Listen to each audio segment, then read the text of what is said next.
Om Janani Saranam Devim Ramakrishna Jagadguru Padpadme Tayo Shritva Pranamami Murmu. Good evening. Very happy to see you all after a long time. And this happiness after a journey of 3 hours comes as a welcome relief. Something like a journey of life, which, as Isha Upanishad puts it, at the end of this path, there is something, joy waiting for us. It all depends on how we take this journey, how we carry out this journey of our life. Today, the last Wednesday, Swami Shraddha Maharaj had finished or rather summarized Aparokshanubhuti. Today we will start a discussion on Katha Upanishad. I prefer to call it a discussion because I intend it to be that, a dialogue, a lot of talking from that side also. As you would see that most of the Upanishads are dialogues, barring a few. They are dialogues between the teacher and the disciple, Guru and Shishya, as the Katha Upanishad is a dialogue between Nachiketa and the Lord of Death, Yama. Upanishads are meant to be dialogues. Brihadaranyaka Upanishad has many dialogues between various teachers and various students. Chandogya Upanishad has many dialogues between various teachers and various students. Prashna Upanishad is a beautiful dialogue, a series of questions asked to the teacher. So we find through a series of questions and answers, Upanishads bring us the wisdom of life, a wisdom which we can use in our daily life. As I have told here earlier also, these texts are basically manuals. Only difference being that they are not manuals for computers or cars, they are manuals for our life. And it's up to us how we utilize the instructions given in these manuals. I prefer to call this Upanishad, or the wisdom which we get from this Upanishad, death with a difference. That we all will die is certain. But how do we want to die? How do we prefer to die? That is something which we have to decide for ourselves. And as we will see during this journey of unraveling the knowledge contained in this Upanishad, we will find that death is basically not so concrete a phenomena as we consider it to be. To even think of death being very concrete means that we are going away from our true nature. What that is and what is death. Before coming here, I took an exercise of going through various scriptures, Upanishads, some Vedic texts. Upanishads are also Vedic texts. And also the Gita and the commentaries of great masters of the past like Shankaracharya, Anandagiri, Madhusudana Saraswati, and various others. I went through these Sanskrit texts to find out what actually death means. What does this word death means? Or to put it in Sanskrit, what does mrityu mean? And it was a very deadly exercise, believe me. I had to pour through pages and pages of Sanskrit text to find out what death actually means according to these masters, these rishis. What is death? Something clouded in mystery, as this image would show. Something which we are all moving towards. I remember an interesting incident of a bank executive who used to help us in an ashrama in Vrindavan. He has a son, and he has named his son Tirthankar. And once, when this son was having his 7th birthday, the father asked him, what do you have to say about this day? And it's rather unbelievable. Incredibly, the son said, I have kept one more step towards death. At an age of 7,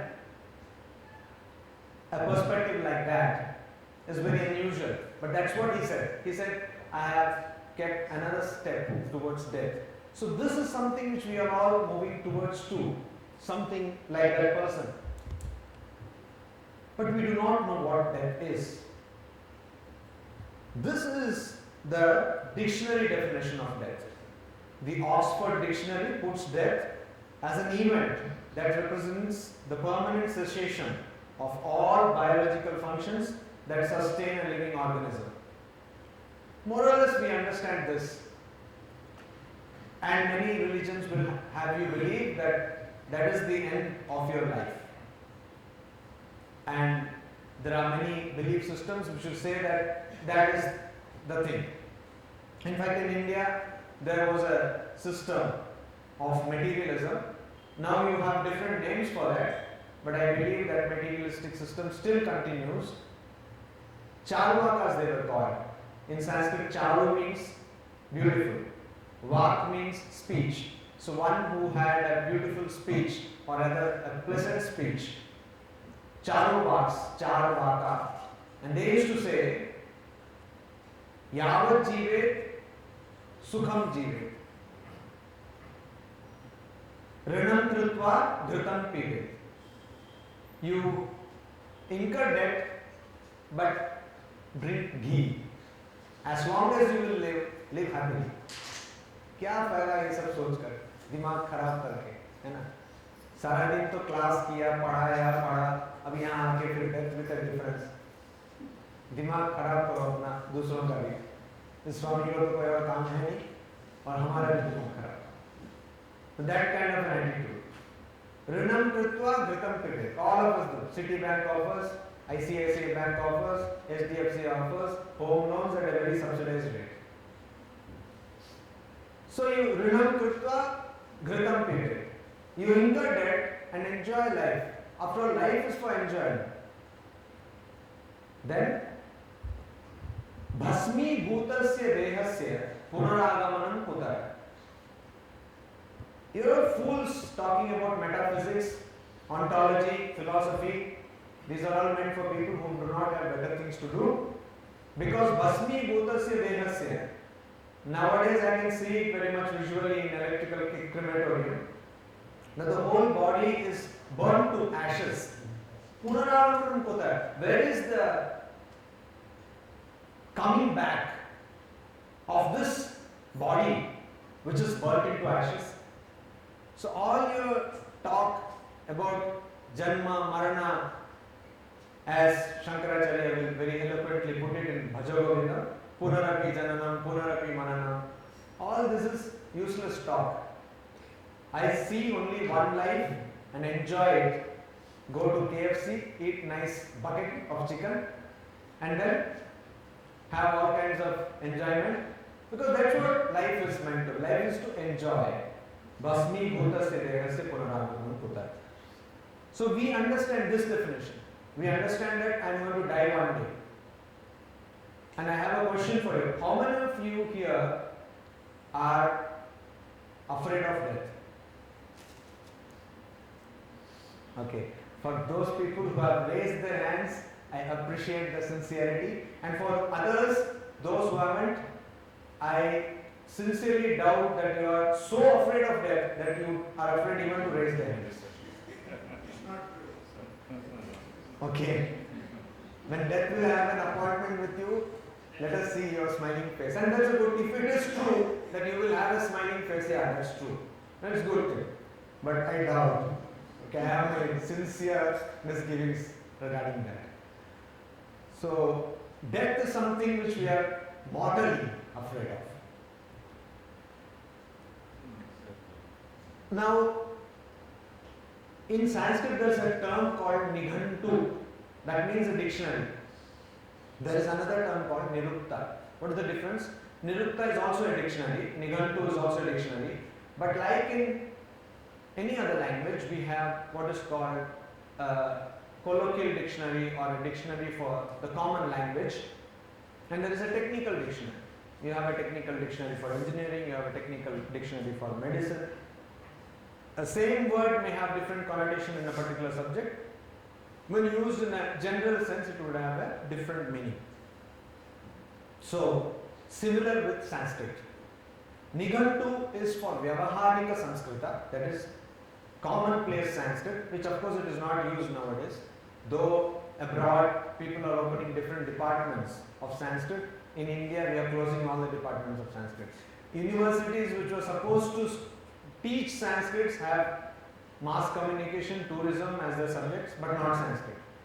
In fact, recently one of my friends and also a novitiate in Ramakrishna order, a brilliant philosopher, he did some work regarding Khandana Khadya of Harsha, Sri Harsha. This is a text where he refutes all non-Advaitic doctrines. Khadya means a sweet, and Khandana means refutation. So, sweets of refutation. There is a translation of this book available, and as almost of all Oriental texts, this translation into English is definitely by a Sahib, by an American, because we don't bother about our heritage. And this translation was not available in any Indian university. This person had to get the translation from Cambridge and do the work. He was telling, see Maharaj, this is the fate of our country today. So, Vyavaharika Sanskrita is of course not even heard today, but certain institutions like Aksharam in Bangalore are trying to popularize the speaking of Sanskrit. There is a place called Mattur, a village where everybody speaks only in Sanskrit in Karnataka. So there are places like that. So Vyavaharika Sanskrit, Vyavaharika commonplace Sanskrit needs a dictionary which is called a Nighantu, ordinary dictionary. And Nirukta is the dictionary which is for Vedic Sanskrit. Sanskrit can be a very tricky language because a same word, depending upon the context, can mean many things.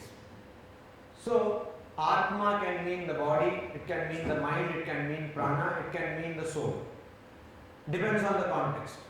And that is why we need the commentaries of great masters to study the scriptures. So there is something called as Nirukta. There are many Niruktas which were written, but the one which is available to us today is that written by Yaska. In Indian tradition, everyone is a Muni. A person who writes about pleasure is also a Muni, a person who writes about renunciation is also a Muni. Because in Indian tradition, unless you sacrifice, you do not get knowledge. You cannot get knowledge sitting comfortably in an AC cabin. That is the idea. You have to toil for getting knowledge. So anybody who gets the knowledge, whether it may be a mundane knowledge or a spiritual knowledge, is a Muni, is a Rishi. he has seen truth face to face. That is the Indian tradition. So Yaska Muni, he writes a Nirukta. And there he quotes many Niruktas which was available when he was writing this. And there he talks of something called Shad Vikara. Shad means 6, Vikara means changes. 6 changes which happen to any living being. What are those? Jayate. A living being is born. The birth of a living being. Asti. After the living being is born, obviously it stays. There is an existence of the living being. Before you are born, definitely you do not exist. You may exist as an image of some ultrasound scan. Nowadays, they have this scan photograph and they circulate this photograph. This is my to-be baby and all that. So, and at that moment itself they start the rejoicing. You have to have some occasion to rejoice. And increasingly you are finding that there are very less occasions to rejoice. So, take this and circulate everybody. This is my baby, etc., etc. It's much more common abroad than in India. So, USD scan may be there, but still you do not exist. That USD scan may not find you an admission in a school, but many people try to get an admission even from that stage, because nowadays it's very difficult. So from that stage itself you show this and yes, somebody is coming, please reserve a seat for that person. Asti, you come into existence. Then Vardate. Yeah. After Jayate, every moment is Vardate. No. Biologically after a time you start degenerating. That is not exactly true. You do not grow till your death. After a time you start degenerating. This is biologically proven. After Jayate, after the birth, then it is Vardate. Every moment is Vardate. No, this Asti, yes. This is more a philosophical assertion, because you see, Jayate, and then you stay. Suppose in the case of a baby who has only few seconds to live and then dies, there are incidences like that. So, the fact that you have your existence reserved is being philosophically asserted. What you are telling is correct. Once you have taken birth, then you will remain. But this is more a philosophical assertion that yes, you have come into this world.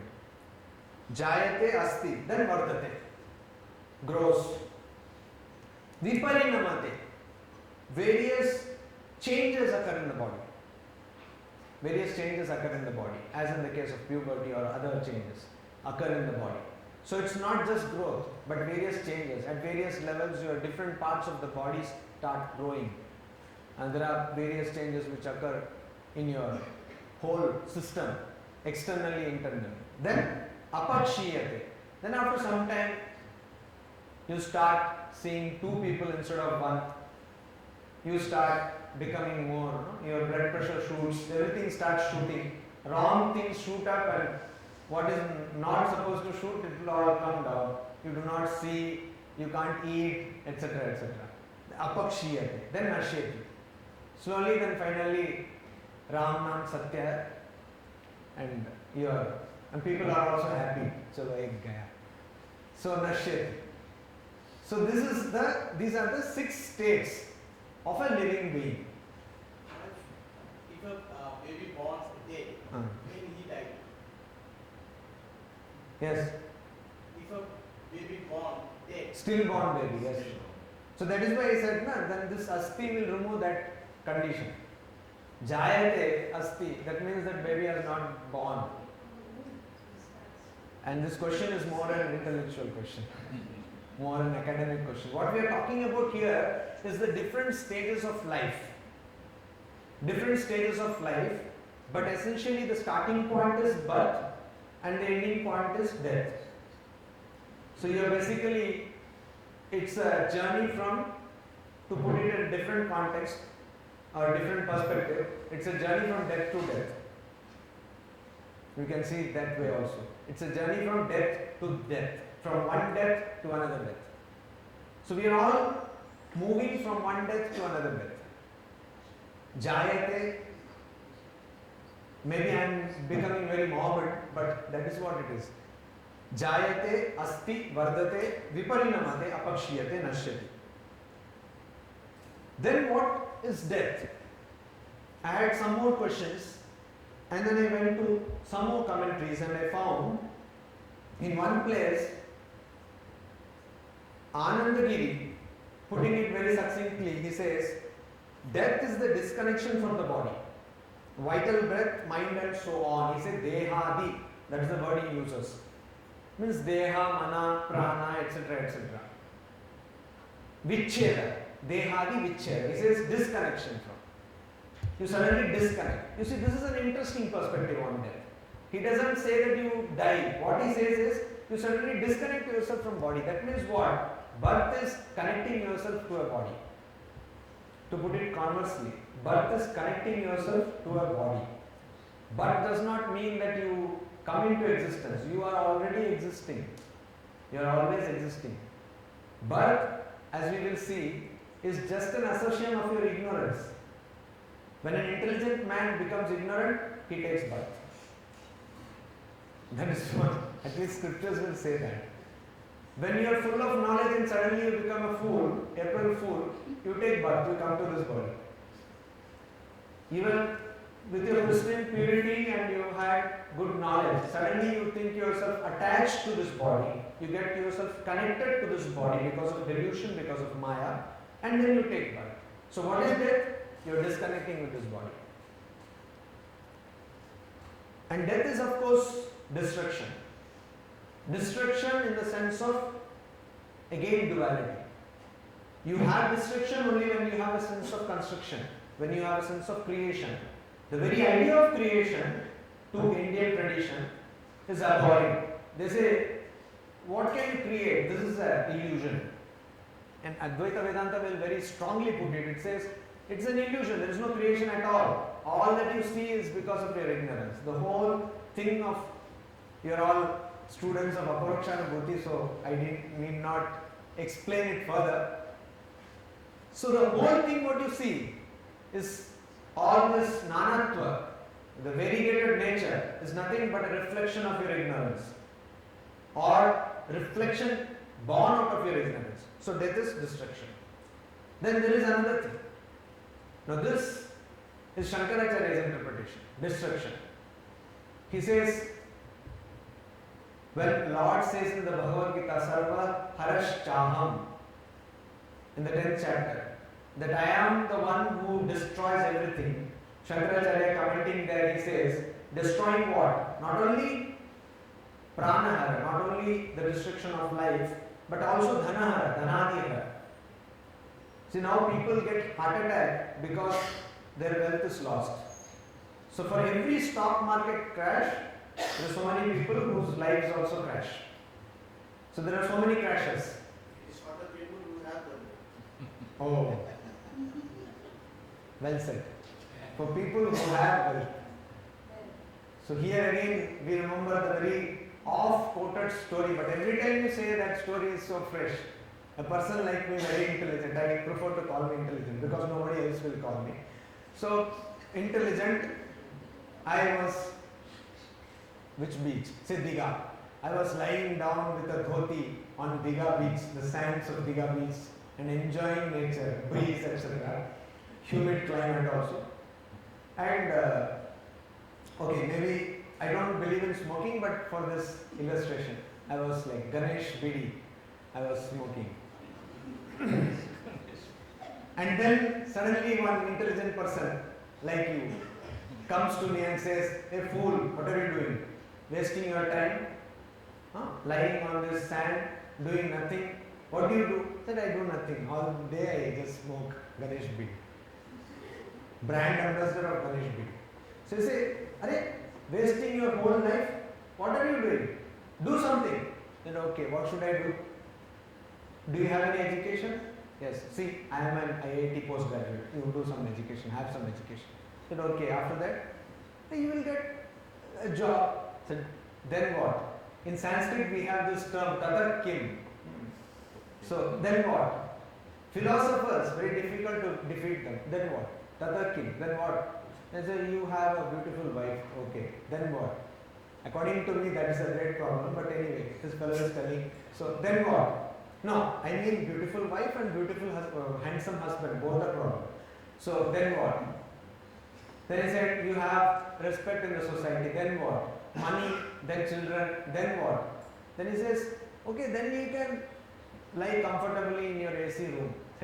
I am doing it already. Now who is the fool? So, you see, people who do not have wealth, they have no problem. But people who have wealth, they have lots of problems. And nowadays, government is thinking over seriously whether to disclose the Swiss bank accounts and all. So, we have serious problems.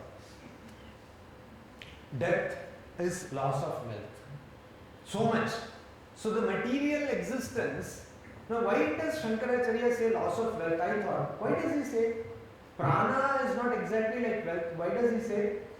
Because prana is also jada. It's material and wealth is also material.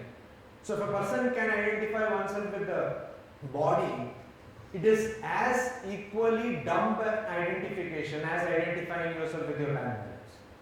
Apparently it may seem so. A person is alive, he is identifying, that's okay. But if somebody identifies oneself with the bank balance, it is wrong.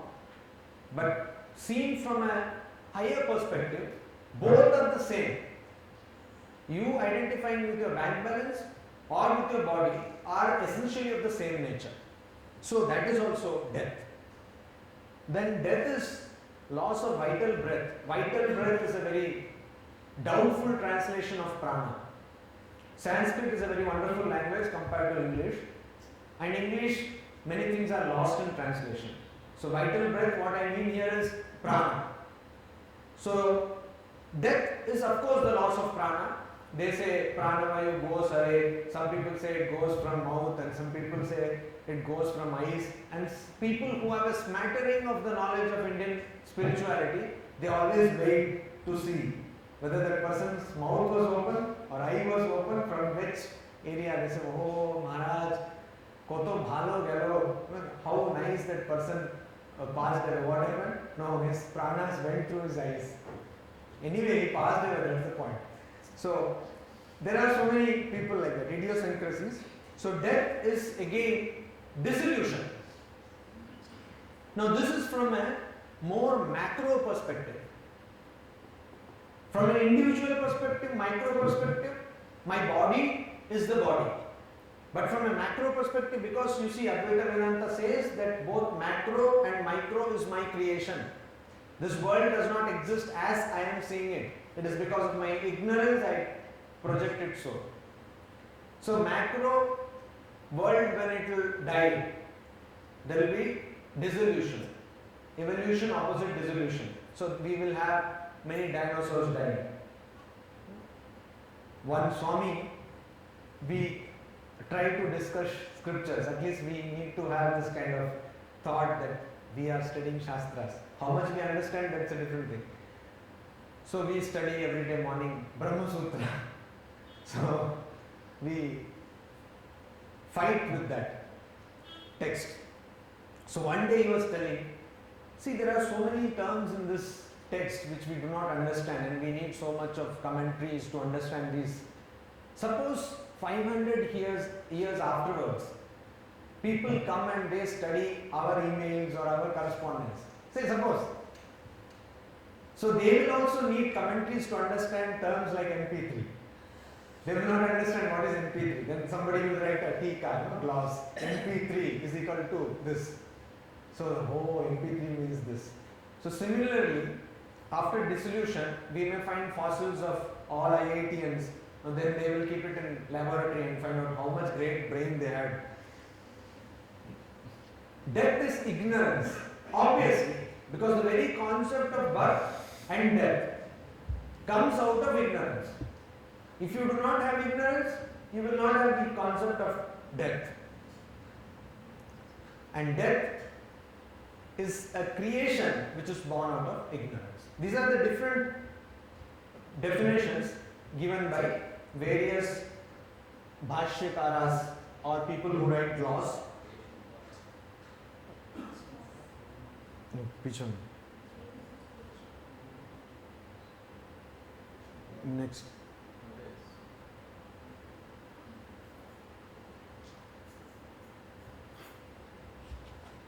No, next.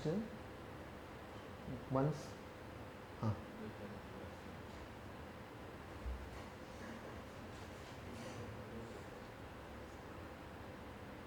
Death is natural action and natural knowledge. Natural action and natural knowledge. Scriptures will talk about a word called alaukika, that is, which is supernatural. Supernatural in the sense which is not seen in day-to-day activities, which is not mundane.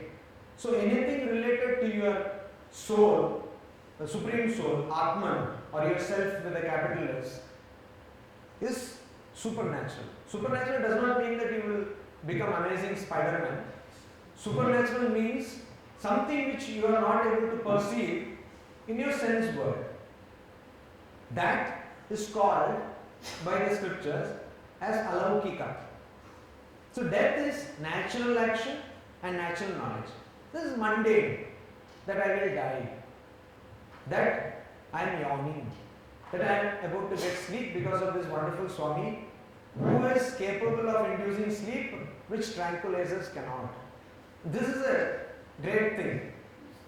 A person who I regularly call. So that person says, whenever I talk to you, I get sleep. So I said, wow, wonderful. Now if you just tell this to other people, I will have a whole queue in front of my room, because people want sleep and they can't. So this death is natural action and natural knowledge. Death is also born out of desire. This appears very ironical. We all desire to live long. How is that death will be born out of desire? Two sides of a coin, you know that. The very desire which makes you yearn for long life is ignorance, and that very desire will propel you. This is of course a more practical definition of death. It will propel you to indulge in sense pleasures, and thereby you will wear out your body and mind and end up dying quickly. You see, the more desires you have, the more taxing you will be. You will be taxing your body and mind and senses, and the more quickly you will die.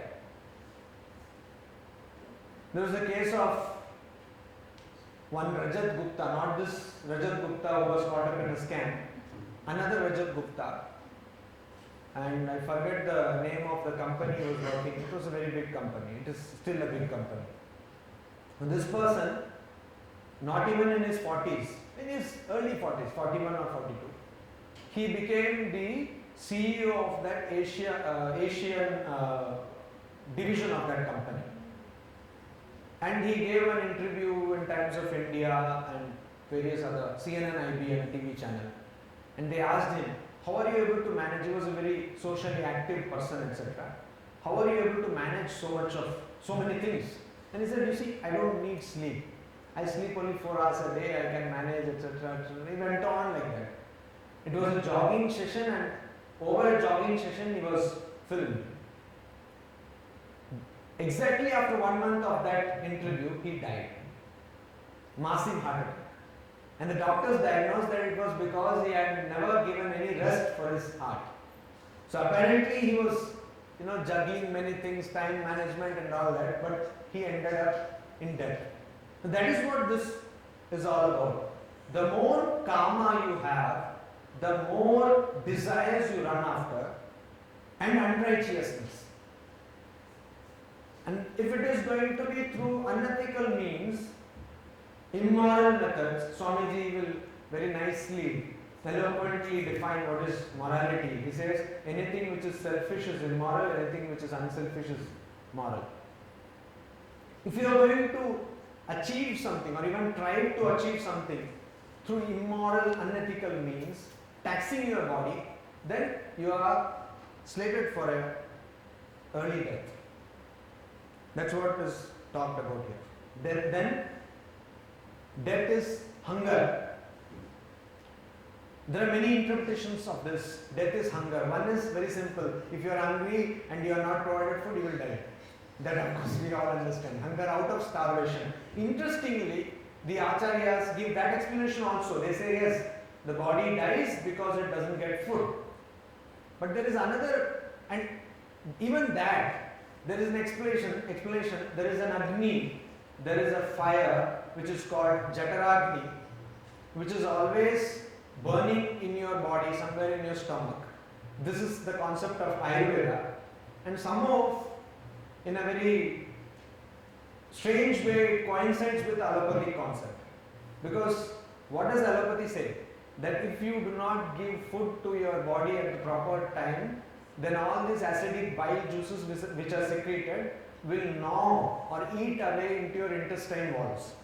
That is what? Or stomach walls. Exact thing is told by Ayurveda, only they put it in a different language, more figuratively. They say that this jatragni will burn away your body. But there is another thing. They say that there is a lord for fire, a god for fire, Agni Devata, and this Agni Devata will eat the jiva. So death is actually feeding Agni Devata. It is the hunger of the Agni Devata. And somehow to symbolize this, Hinduism has it that after you die, your body is consecrated to the fire. And the philosophy is that all destruction is consumed by fire. And the Acharya will say that there is nothing in Brihadaranyaka Upanishad commentary. In fact, in the Upanishad also, there is nothing which can consume fire. Fire will consume everything, but there is nothing which can consume fire. So that way, death is hunger. And then this we all know.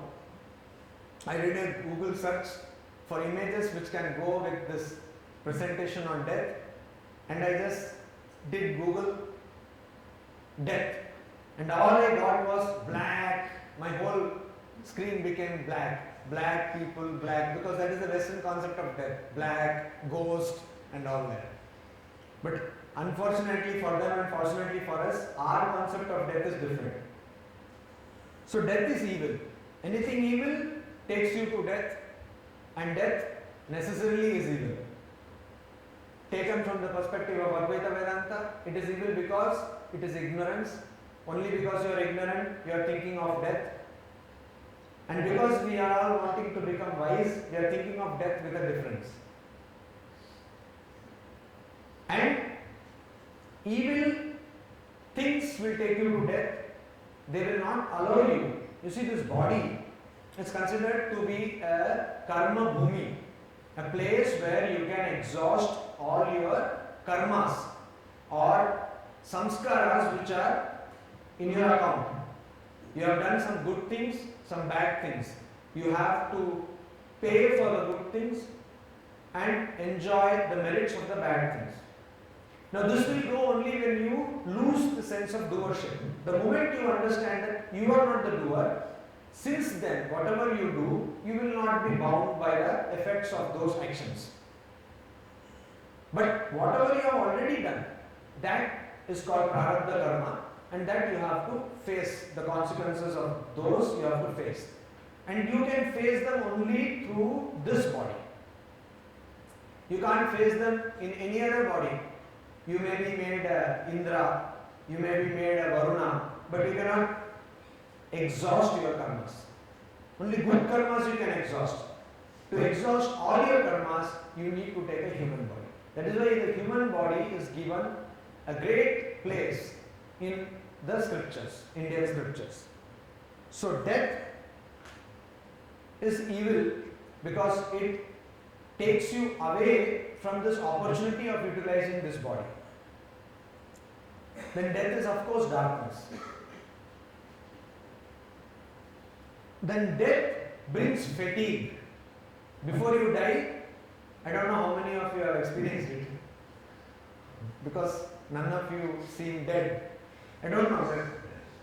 You know, you have all these zombies and all that. There are so many films about zombies. So we may find suddenly zombies coming into the class and saying, yes, I know about that. I have first-hand experience. We need some people like that. But here I don't think somebody has first-hand experience of death. But if someone has, you have fatigue before dying. No, they call it near-death experience. So you suddenly start remembering what you have done. All the wrong things you start remembering. So people should die every day. At least you will remember your bad deeds. Krato smara, kritaggun smara. Isha Upanishad puts it. It's like a, what do you call, flashback of your entire life coming in front of your eyes, like some reel going. Suddenly you remember that at the age of 8, you hit that other classmate which you should not have, etc. etc. Death brings fatigue. It brings fatigue, and you suddenly, your body becomes very heavy, and then you die. And death is a superimposition of ignorance. It is a superimposition which is brought out of ignorance. But there are certain other things which we find here, and that is, death is what? It is Dvitiya by Bhayam Bhavati. Brihadaranyaka Upanishad will say, fear arises out of duality. Because there is somebody to be afraid of, there is somebody who is afraid. Suppose there was only one person in this whole place, then no fear. So death also arises out of difference, because you differentiate yourself with the body. You find that you die. And similarly, death is identification with the body. And death is desire. The more you desire, the more you will die. So please desire this, and you will be on a road to immortality. I believe you are all aware of this person. Many of you will be, right? How many of you are? Oh, not many actually. This person is supposed to be one of the greatest neuroscientists living in the world today. And though he is an Indian, his background is not that Indian. From a very small age, say from an age of 7 or so, he went abroad and he came back again to do his graduation in medicine from Chennai. He is in UCLA, a Center for Brain and Cognition. His name is Vilayanu S. Ramachandran, and he is a very famous person. He talks all over the world on consciousness and brain. He has written a book called Phantoms in the Brain. This book is interesting because it has got nothing to do with philosophy. It's totally a perspective of a neuroscientist from the scientific point of view. But what he says there, certain places, it coincides exactly with Advaita Vedanta. One thing which he says is, I am paraphrasing him, to pinpoint the location of a human body is very difficult. He actually says that. He says that to say that this is the locus of a human body or a human consciousness is very difficult. Why does he say so? Because he conducted some experiments which are called famously mirror experiments. You know, the book is titled Phantoms in the Brain, and it was published somewhere in 1996. Phantoms mean phantom limbs. When a person's limbs are cut accidentally, very quickly, like when a person is working in a machine in some industrial establishment and the person's limbs are cut very quickly, the brain does not get even the fraction of a second time to process this information, and suddenly the brain believes that the limb is intact still. So the person has no hands, but the person can actually move the fingers. Now the brain thinks that the person is moving the fingers, and the person can actually touch things. The sensory perception of touch is actually transmitted to the brain. So it's a very complicated thing. It's called phantom limbs. This person did his major research in phantom limbs, and using a experiment of a specially designed mirror, he had two people suffering from this phantom limbs stand together, and seeing that mirror, if the person touches the shoulder of the other person, the person will feel as though he or she is touching his or her own shoulder. After repeated exercises, the person started actually believing this, and whenever was asked to touch the shoulder, immediately touched the shoulder of the other person. And this could be done on a very large scale. And then finally he says the very idea of consciousness being located in a particular locus is very doubtful. So you see, Advaita Vedanta says that it is because of your ignorance you are identifying yourself with a particular body. And this neuroscientist says the same thing. This book is available very commonly, and now with sites like Flipkart you can purchase it. So I would recommend this book because it has got very serious philosophical connotations and it has been widely read by many people. What does Swami Vivekananda say about death?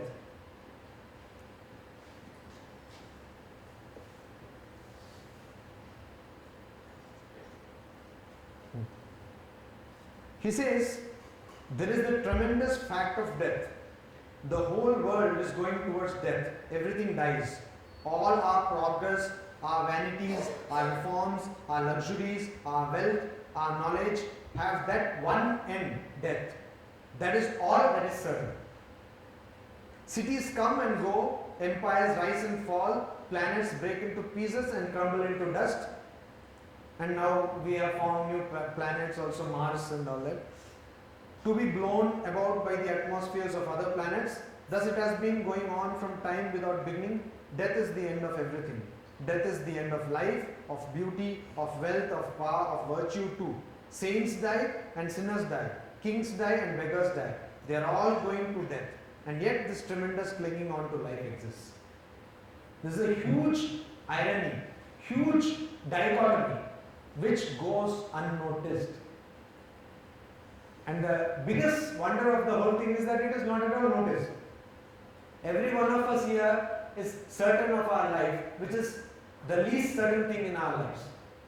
The most certain thing, death, is totally uncared for, unplanned for, unnoticed. Then he says, somehow we do not know why we cling to life, we cannot give it up. In Sanskrit it is called jijivisha, jivitu ichha, the desire to live. We cannot give it up. If you do not believe this, take a Swiss knife, army knife, and go to your friend and just try to slit the throat. Then you will understand what level of friendship you are in, actual level. So people can do anything to remain alive. And this is Maya. This is what is Maya. There is a whole big delusion. The delusion that somebody loves you, that you love somebody. All these delusions, all these illusions within the bigger illusion of this world come because of this one fact of the desire to live, the desire to survive. See? Survival. It's all a question of the fittest. Every living being wants to survive. Swamiji says even a worm will try to resist. If you try to crush it under your feet, trample it under your feet, even there will be some resistance. You may not perceive that resistance, but there is a resistance. Then, the fear of death can only be conquered when man realizes that so long as there is one life in this universe, he is living. The only method to go beyond death is to go beyond duality, go beyond ignorance, do away with ignorance. So I need not live only in this body, I can live in any other body. Please don't tell this to murderers because then they will start murdering. They say, why do you live? Because you will anyway live, so kill. That is not the idea, because the very idea of killing will come only out of duality. A person who is really establishing this idea will not have this idea of killing somebody else. These moments alone those moments alone we live when our lives are in the universe. The others, in others, and living this little life is death, simply death, and that is why the fear of death comes. Another place, the famous quotation, expansion is life, contraction is death. So you expand to engulf all other people in you, or to take all other people in you. That is expansion. Only when you live in others, that this is a life. And the moment you start living only for yourself, in a different context, Swamiji says they alone live only for others. But even that can be understood in this higher perspective.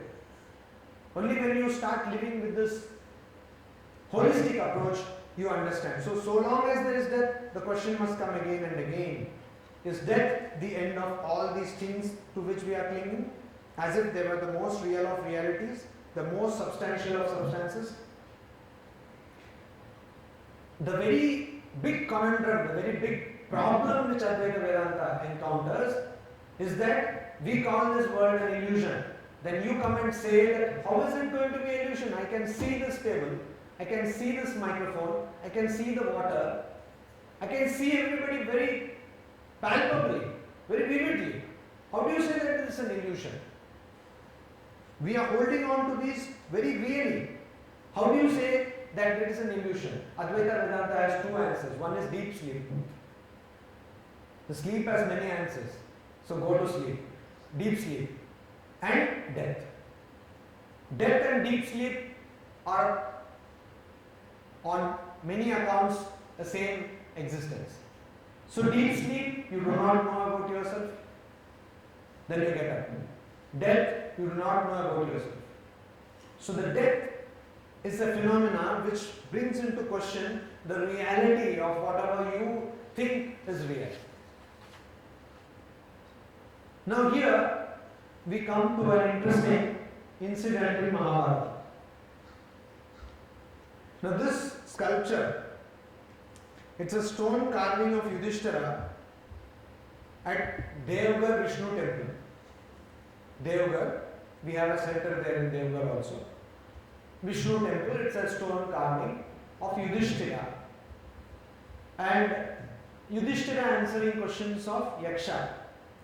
In the Mahabharata, chapters 296 to 297 of Aranyaka Parva, you have 18 philosophical questions asked by Yaksha.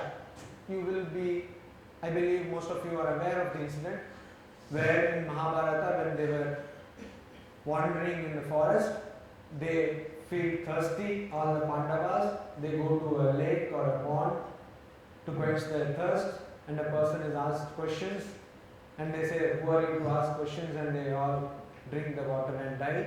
And Yudhishthira, he was the intelligent person, like most of you, so he went there, and the person, it is said, was in the form of a crane, Baka. So this person, Dharma because the crane was actually a disguised form of Dharmaraja, or the Lord of Death. Yaksha also was a disguised form of Dharmaraja, Yama. And he asked various questions. And a part of a question was, there are 18 questions in the form of shlokas. In that one part of one shloka is Kim Ashcharyam. What is most wonderful? What is the biggest surprise? The answer given by Yudhishthira is Ahanyani bhutani gachanti iva yamalayam shesha sthavaram icchanti kim ashcharyam ataf param. Ahani. Aha means day. Nisha, it's a short form for night. Ahani means a whole day. Then again Ahani. Day after day, Bhutani gachanti yamalayam. Gachanti iha yamalayam. Iha bhutani. The living beings go to the abode of Yama, to death. A lot of death. They go and do a visit there. Shesha, and those who remain in this world, Sthavaram ichanti. They ichanti sthavaram. They want to be here sthavaram permanently. Kim ascharya atapar. What can be a more greater surprise? What can be a greater surprise? So you see, all of us are dying, but never for even a split second we think that I also will die. Oh, मर गया, कितना अच्छा आदमी था, और मर गया अच्छा हुआ, कितना तड़पाया उसने.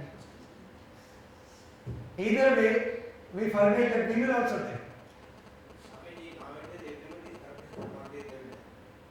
Convinced? I think you are more convinced.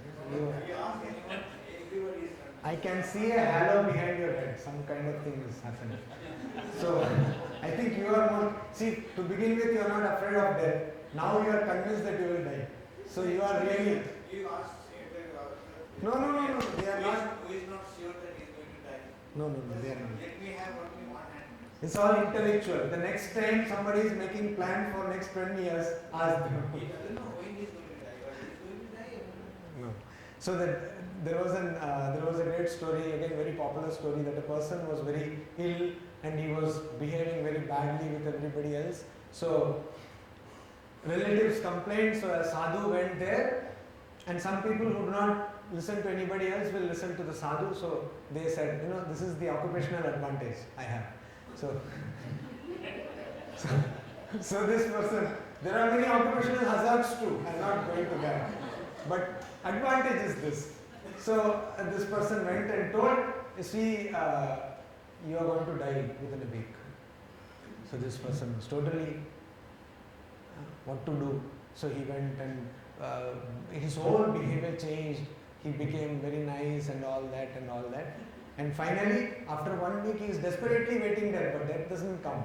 After a month also, he is waiting, but death doesn't come. Then finally, the sadhu came, and then what kind of sadhu you are? You are telling all lies, and death did not come. He said, I just told you that. But just see, what was your behavior the past 1 month? He said, yes, wonderful behavior. So always live as though you are going to die. So if it were true that we are convinced of our death, most of the people would not even plan for the next day. So it is not true. But maybe true for you, but not for other people. Because people do not know when he is going to die, but he is going to die, there is total conviction. Exactly. That's the intellectual conviction. Yes, it's an intellectual, not even intellectual conviction, it's an academic conviction. Next.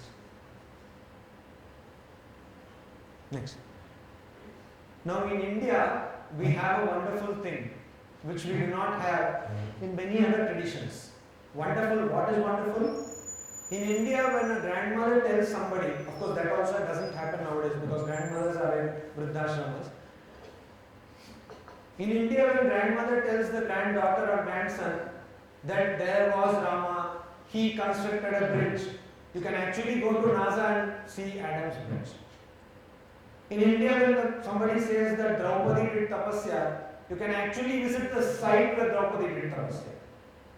We have all these places, but because we are intellectuals and because we are, scientific minded people, quote unquote, we want to destroy all these places and talk about other cultures, other religions. God only knows what happened to Mary, Mother Mary, Blessed Mary, Virgin Mary. But there is a whole lot of mythology about the Holy Grail. Even now tracing where the Holy Grail went. God only knows what happened to the sepulchre which was covering the sacred body of Jesus Christ.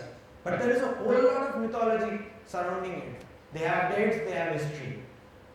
They do not have the geographical evidence to back it up with. We have the geographical evidence, but we call it superstition. It's a shame on ourselves, it's a shame on the culture. And that is why I show you this. This is exactly where the Yaksha Prashna took place. We are not talking theory, it's reality. This is exactly where, this is called Devariya Tal. It is located in a place which is near Tunganath, and it is about 2 km trek from a village called Sari. not the sari which you wear, sari, on the Ukhimat to Gopeshwar Road, and it is 422 kilometers from Delhi. Anybody who wants to go to this place can actually go to this place. And Tunganath is a well-known shrine. So we have these heritage sites, and we need to preserve these heritage sites. Now,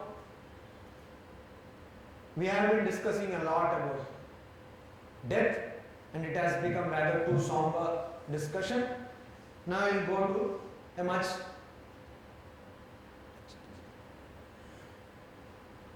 simpler topic of man versus animal. So man is there meditating, or most of them are supposed to meditate, and there is another animal also who is meditating on the prey. So a person like me went to the forest and was going on, and then I met this person. My name is Narasimhananda, so this is only Simha. So Narasimha meeting Simha. So both are in problem. That fellow does not know whether I am Simha or Nara, and I am totally mortally afraid. Then that fellow comes to me and keeps his paw on my shoulder and closes his eyes. I am very happy because I have the Simha, so I know that this fellow will not eat. They have found we are all brothers, so highly evolved, and I think it is because of my spiritual power that the lion is not eating. Then I smile and say, where did you learn Advaita Vedanta? Then that fellow says, keep shut, you fool, I am doing Brahma Arpanam Brahma Vihi. You know, we chant this mantra for making food. So, the Simha was doing that. So they also meditate on the prey. And we are supposed to meditate on the higher self, or Brahman. What is the difference between man and this is an animation? Without animation now you can't do anything. World has become very animated. So with all Avatar and Kung Fu Panda, you should see this, watch these movies. Kung Fu Panda is a spiritual movie. Quote unquote one month of Ramakrishna, not me. I watched that and I saw, yes, what he says is true. Kung Fu Panda has so many spiritual messages put in a wonderful manner. So, the one metaphor which Kung Fu Panda uses is that you can go beyond your form. A fat panda becoming the master, dragon master. That is what we are all identified with a destructive body, a body which can be destroyed, destructible body. But we are actually the indestructible. So that kind of metaphor comes very well. But believe me, I don't know whether the director himself thought on those lines. This is too much of a commentary.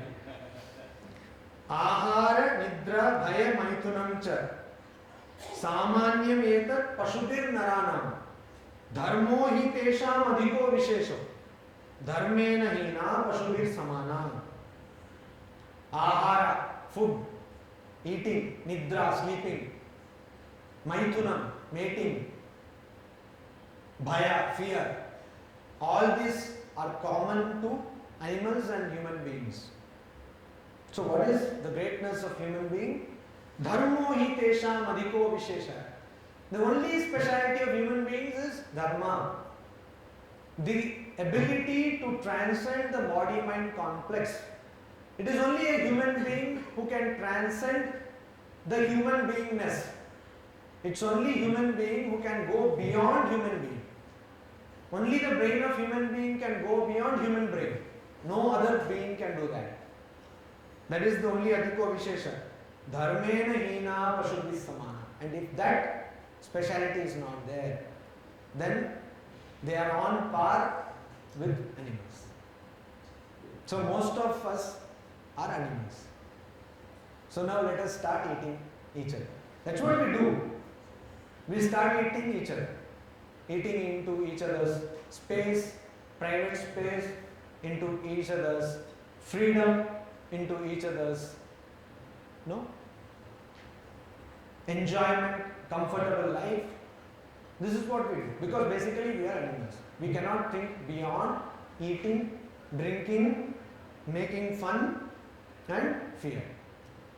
The moment you start, so even when you are thinking, but the moment till you are thinking within your body-mind complex, you are animals.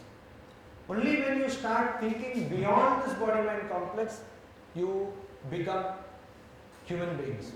So the first sign of becoming human being is getting an admission into IIT.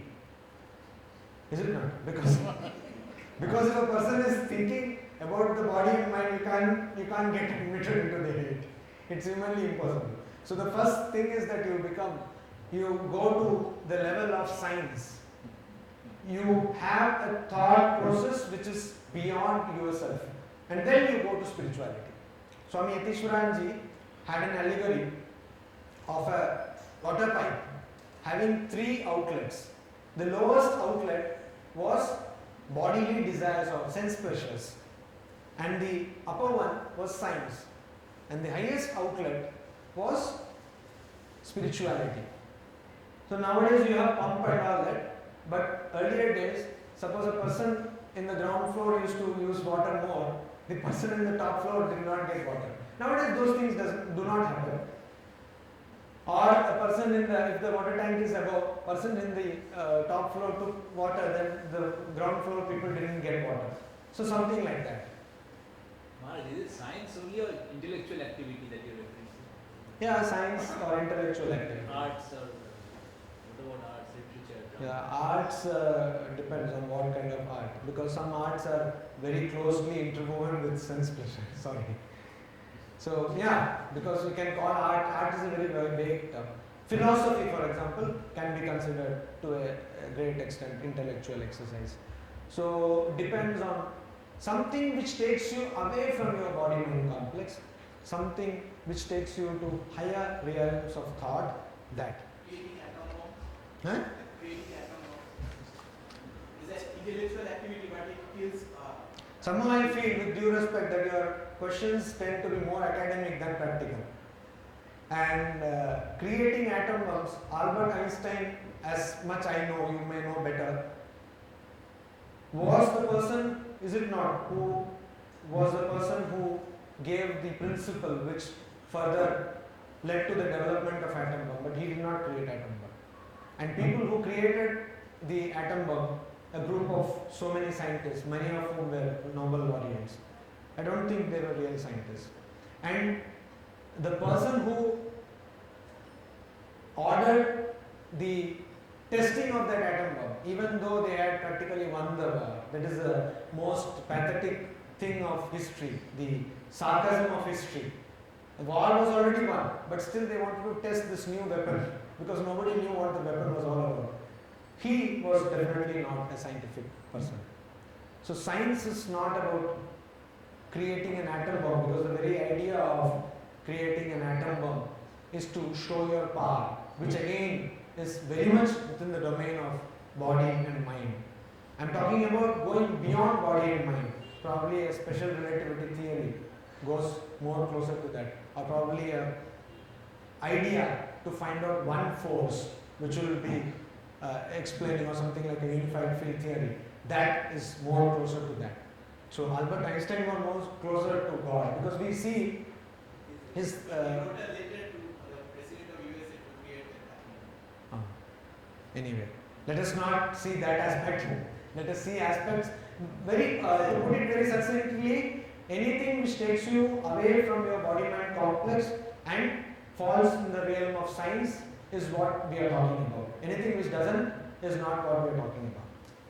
So for today, I think I will call it a day, as they say, because, but as we were telling, this is supposed to be a dialogue.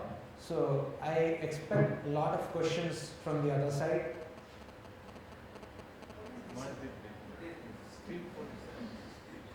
Oh, we are one step ahead. Actually, it is I wanted to just give a feel of Vedas. So it's a Vedic text, a palm script, palm manuscript of a Vedic text. We will come to that later. Any questions?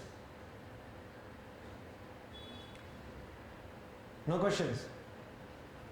Maharaj, when you refer to the Rama Setu, refer to as Adam's bridge. It would be nicer if you refer to it as Ramasetu or Narasimhananda, because that is what it was. No, my reference was very intentionally made. The very idea that you refer to a Setu made by Ramachandra as Adam's Setu itself is a cause of shame. I wanted to point out that, and you have got the message. So.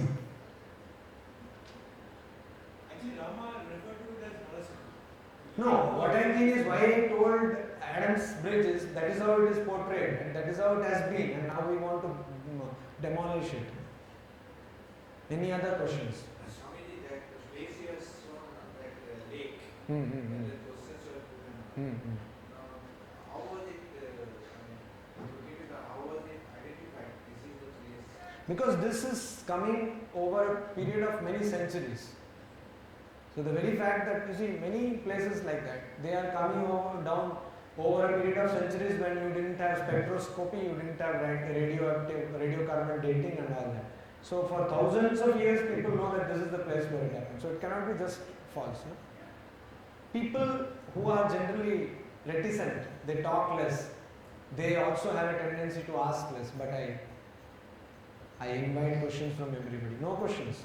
There can be only two positions when there are no questions. Either you have understood nothing or you have understood everything. Swamiji, you projected death as evil and fearful thing.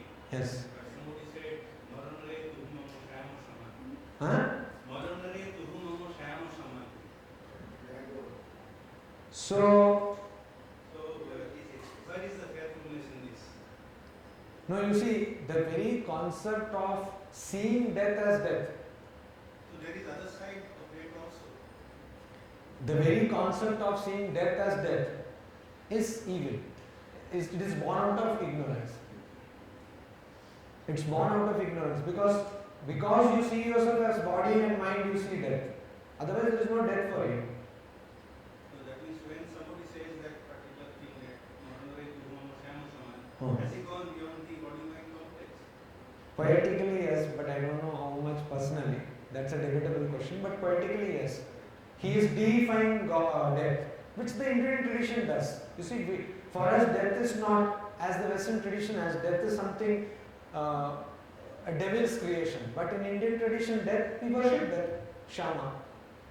So that is what Ravi Thakur is putting it, poetically. So he is deifying death. Maharaj, on similar lines, Maharaj had mentioned from the same location, Shankaracharya's father telling Shankaracharya, think of death as a friend. So isn't that another way of thinking of death? It will give us a new body, new life, take us from this. Yeah, there is a big school of thought like that, because when jnanis or sages, when they used to see that their bodies become decrepit, they are not able to perform austerities, they used to, there are three types of, I don't know whether I should say it here, but there is some kind of deaths were permitted for a sadhu, not for you, okay, because with so much of suicide going around, please don't try, but there are some kinds of, three kinds of deaths permitted to sadhus who find that because of old age and illness their body is no more fit to perform sadhanas or spiritual austerities. They end up this body and then they definitely will come in a new body and again start. So they have actually reached such a stage where they will be able to remember their past births. Totapudi wanted to do the same thing. When he had a severe colic pain, he did not know that it was induced partly by Sri Ramakrishna to give him an idea of the personal aspect of God. So he wanted to end up his life by drowning himself in Ganga, because he saw that it is no more useful, this body. So that is so by drowning or by not taking food or by jumping from Himalayas, these are the three methods you can end up in death. Please don't consider yourself Gyanis and do this. You are not. Yes. One interesting incident. I have myself seen a Swami who had this Icham Mrityu, and most of you might be knowing his name. His name was Swami Hiranmayananda. He was the General Secretary of Ramakrishna Matan Mission, and with respect to his honor, he was a person who was known to be very assertive, very much assertive, and he used to say that Ami bolchi means I am telling it should be like that. So people used to consider him little non-spiritual, if that can be told about a monk of that stature. He was a disciple of Swami Shivananda ji. When I was in the, we have a training center, a 2 years intensive training. We are always under training, but 2 years intensive training at the headquarters at Belur Math. So when I was in training center between 2001 to 2003, he was keeping ill. We used to see him sit for hours together in meditation as a statue in the temple of Sri Ramakrishna at Belur Math. And one day his personal assistant, me and him used to talk in Hindi. He was a Bengali, but he used to talk in Hindi. He had lived in North India for some time before coming to the order as a monk. So we used to talk in Hindi, and I asked him, Maharaj, what is this? There is a lot of crowd outside Maharaj's room. He used to stay in Arogya Bhavan, a place for young, old monks in Belur Math. So, which was started by the present President Maharaj Atmasthanandaji, who is a disciple of Vijnananandaji Maharaj, who was a disciple of Sri Ramakrishna. So, he was staying there, and we used to do pranam on all the birthdays of direct disciples, monastic disciples of Sri Ramakrishna. So, once I saw that there was a huge line of people making pranams to the Swamiji, devotees.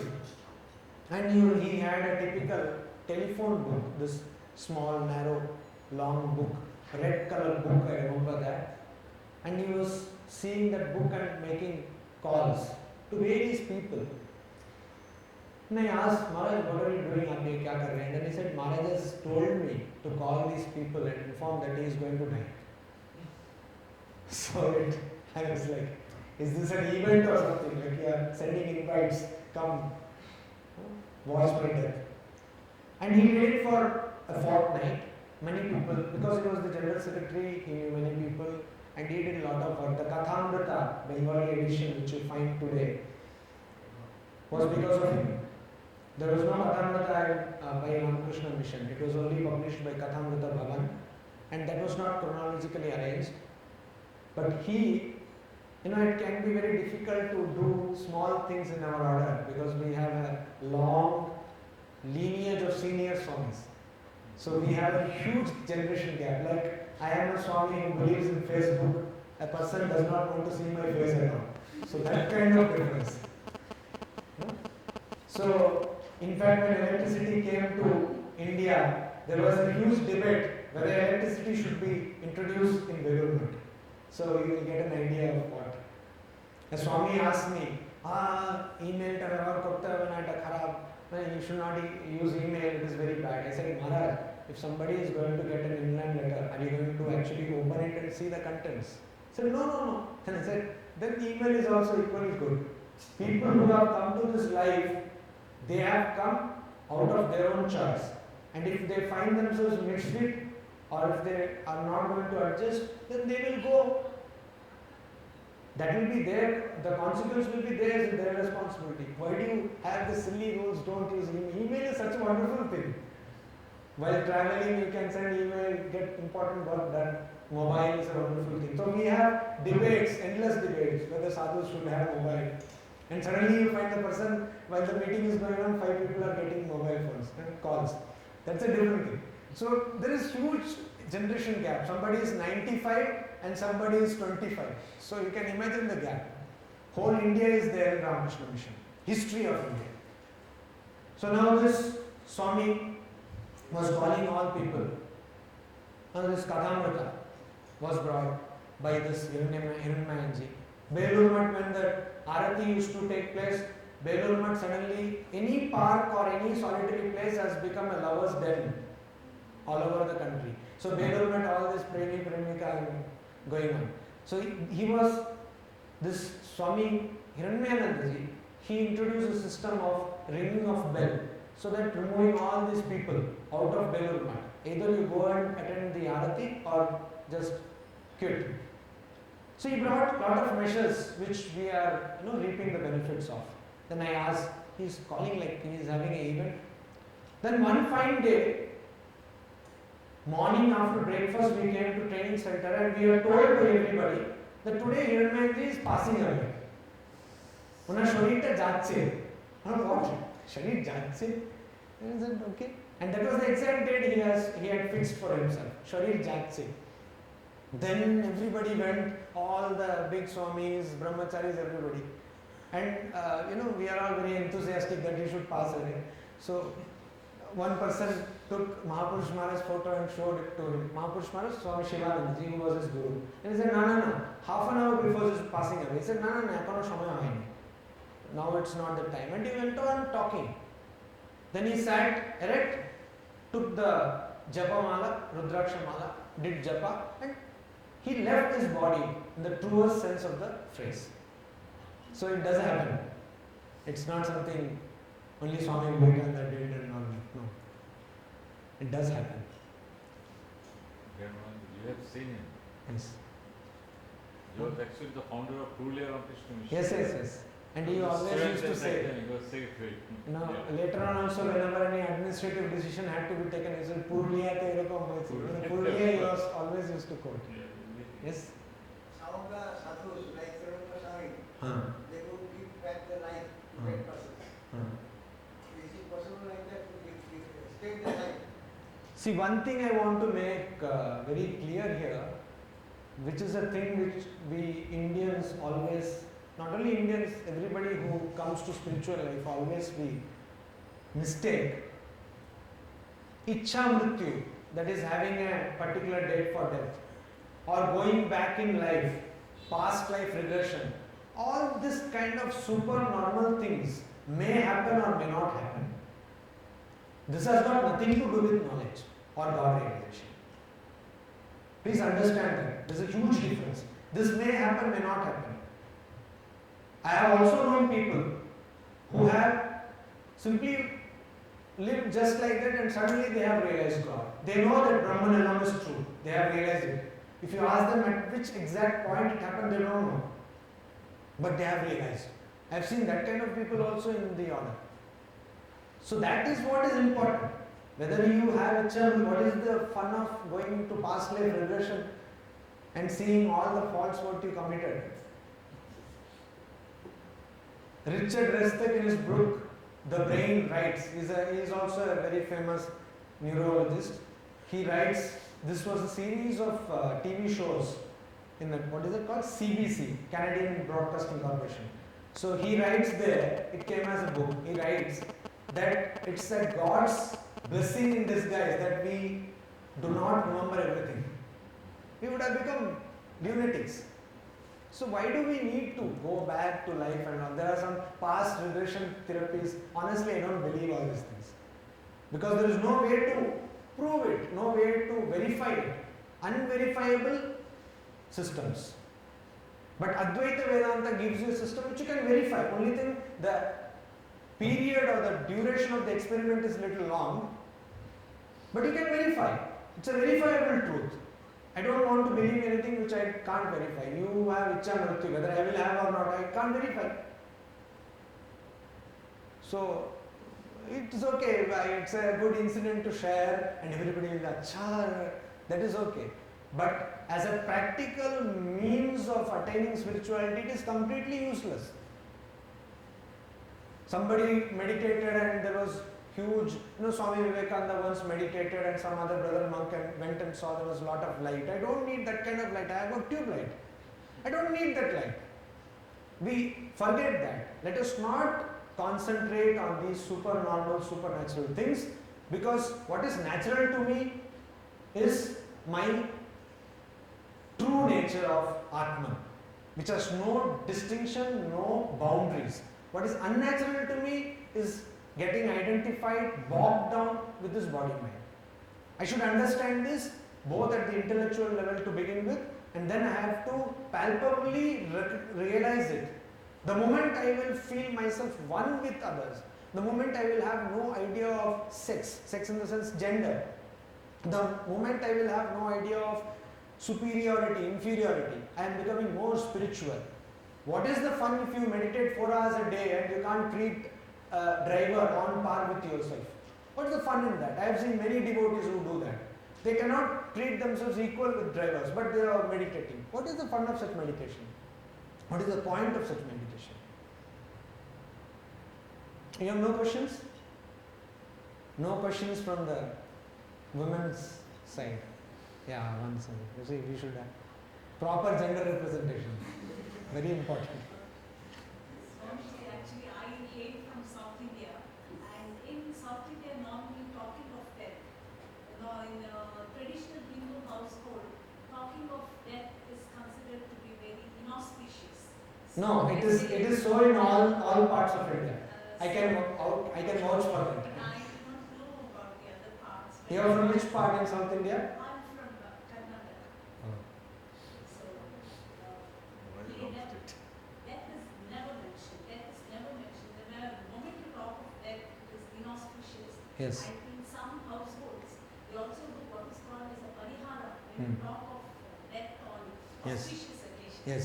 So, some kind of a dichotomy, we are talking about the, I guess, Advaita philosophy where everything is Brahman and it's all about life and death.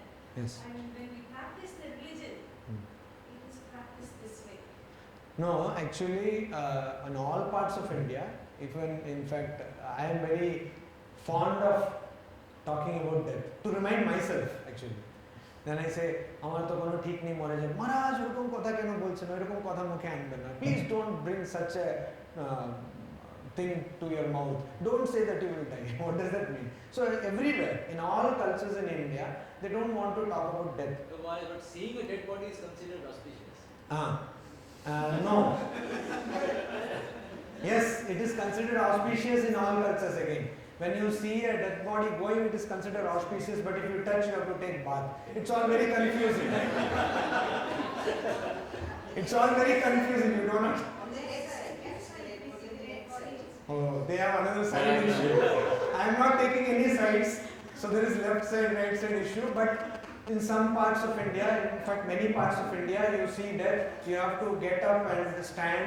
In some places in India, even if a dead body procession passes away, all the vehicles will stop and people who are sitting in the bus will all get up and take their feet from the slippers, etc. Some parts of Western India. So there are a lot of paraphernalia about that. And there are some, for monastics, it is considered very good to see the, the burning away of the dead body. So cremation ground. Thankfully for us, Belur Math is a registered cremation ground. So anybody can be dead at any time. Okay. And there is another one incident I will come to, one story about that. So death is considered that, but in the same South India, Yama is a god. Yama is a god.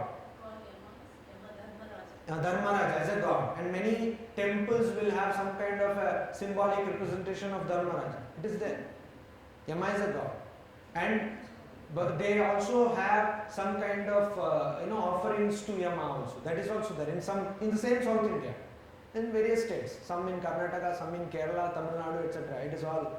So where even here in Bengal, if you talk about Mrityu, Morejabo, it is considered inauspicious, but you will all the same worship Kali. It's all very dichotomous. You see, what has happened is, as Ranganathan used to say, Gita Amritam Mahat, Dugdam Gita Amritam Mahat. The milk of Gita, which was given first to Arjuna, like the cow gives it first to the calf, and then to everybody, has been worshipped, shown a lot of dhoop kati, dhoop and agarbatti, but it has not been drunk. Many of our devotees, when we go to their house, recently I went a fortnight back, I saw that the complete verse of Vivekananda was kept somehow there, out of reach, because they are hardly going to read it. It's not something you can refer. But the India Today was at hand's reach. So like that many people will purchase and keep. In fact, one South Indian devotee from Chennai, they were very happy that Maharaj, you please sing a Veetukku Vango, some Tamil I am giving you. I don't know how many of you are Tamilians here. So, please come to our house, and they went, and I saw that we